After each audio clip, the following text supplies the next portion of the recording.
अरे यार, ये सारी प्रॉब्लम्स मेरे साथ ही क्यों होती है? क्यों मेरी ही लाइफ प्रॉब्लम से भरी हुई है?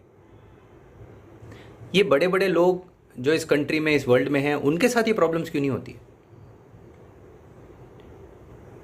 अगर इस टाइप के क्वेश्चंस आपके भी माइंड में आते हैं तो आपको ये सोचने की ज़रूरत है कि आप क्या चीज़ अलग कर रहे हो उन बड़े लोगों से जिनकी लाइफ में प्रॉब्लम्स नहीं आती। लाइफ में प्रॉब्लम आने के दो तरीके होते हैं। पहला तरीका होता है प्रॉब्लम आती है, आप उसको शॉर्ट आउट कर देते हो या शॉर्ट आउट नहीं कर पाते हो। दूसरा तरीका होता है कि आप प्रॉब्लम आने ही नहीं देते। तो जो बड़े लोग होते हैं वो दूसरी कैटेगरी में काम करते हैं, वो प्रॉब्लम को आने ही नहीं देते। अब वो कैसे? सपोज़ मेरे किसी दोस्त ने या डिस्टेंट रिलेटिव ने मुझे कुछ बोल दिया,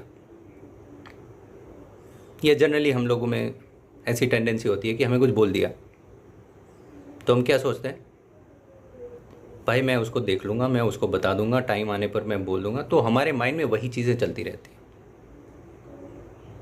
और जब वही चीज़ें चलती रहती है it takes our productive time.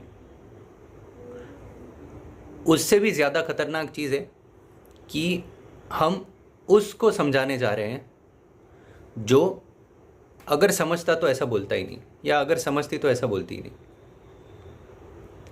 Basically हम दूसरे को समझाने में अपनी एनर्जी लगा रहे हैं, which is very difficult to do.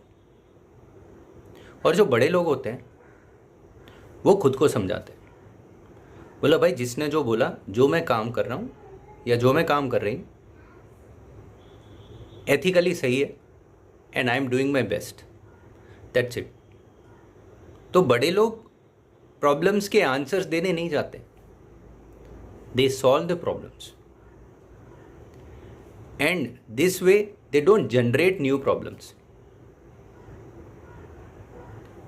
इसीलिए अगली बार से आपकी लाइफ में भी अगर ऐसा कुछ हो रहा है तो आपको किसी को समझाने नहीं जाना है, आपको वो प्रॉब्लम को अपनी लाइफ में नहीं ले आनी है। आपने क्या करना है, let someone be what he और शी इज़। जब आप अच्छा काम करोगे, जब आप अपनी लाइफ में कुछ एस्टेब्लिश करोगे, कुछ बनोगे, तो वो खुद अगर सुधरना चाहते होंगे तो आपको देख के खुद ही सुधरेंगे। आपको किसी को सुधारने जाने की ज़रूरत नहीं है। And this is how you can avoid problems coming into your life. और ऐसी छोटी छोटी प्रॉब्लम्स ही होती है which eats up the time, the productive time that you have. तो इसीलिए हमें हमारा प्रोडक्टिव टाइम अपने आप को, अपनी फैमिली को, अपनी सोसाइटी को ग्रो करने में लगाना है, ना कि किसी को जवाब देने में। जब ये फ़र्क मिट जाएगा तो आप भी एक दिन बड़े आदमी हो जाओगे। Thank you so much, have a good day.